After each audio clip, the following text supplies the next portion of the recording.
शहर के एक पुराने एरिया में रोहित नाम का एक अकेला आदमी रहता था।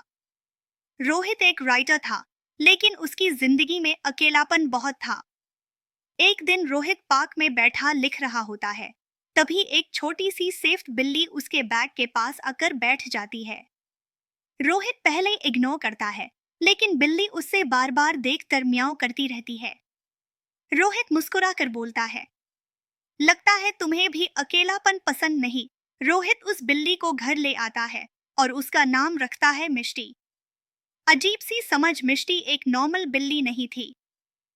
जब भी रोहित उदास होता, मिष्टी उसकी नोटबुक पर आकर बैठ जाती। रोहित जब लिख नहीं पाता, मिष्टी उसका पेन गिरा देती, जैसे कह रही हो, काम करो, हिम्मत मत हारो। धीरे धीरे रोहित की लाइफ बदलने लगती है। उसकी राइटिंग फेमस होने लगती है। एक दरवनी रात, एक रात रोहित लेट तक काम कर रहा होता है। अचानक मिष्टी जोर जोर से चिल्लाने लगती है। रोहित इरिटेट हो जाता है, लेकिन मिष्टी उसका हाथ पकड़कर किचन की तरफ खींचती है। जैसे ही रोहित किचन में जाता है, वो देखता है गैस पाइप लीक हो रहा था। अगर मिष्टी उससे नहीं जगती तो बड़ा ब्लास्ट हो सकता था। रोहित शॉक हो जाता है, उसकी आंखों में आंसू आ जाते हैं। वो मिष्टी को गले लगाकर कहता है, तुम सिर्फ मेरी बिल्ली नहीं, मेरी जिंदगी हो। मैसेज उस दिन रोहित को समझ आ गया। कभी कभी खुदा हमें फरिश्ते इंसानों के रूप में नहीं, जानवरों के रूप में भेजता है। स्टोरी 2। इंतजार। एक मैलिकन और उसकी वफादार बिल्ली। एक छोटे से शहर में सुमन नाम की एक स्कूल टीचर रहती थी।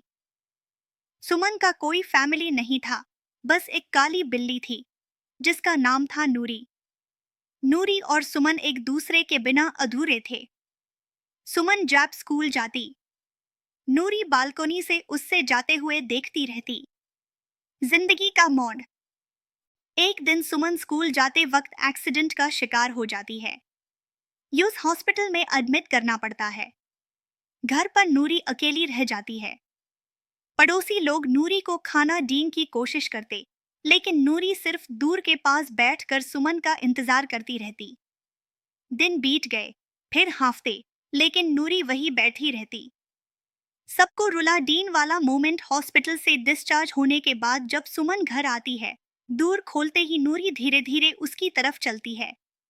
नूरी कमजोर हो चुकी होती है, क्योंकि उसने खाना बहुत कम खाया होता है।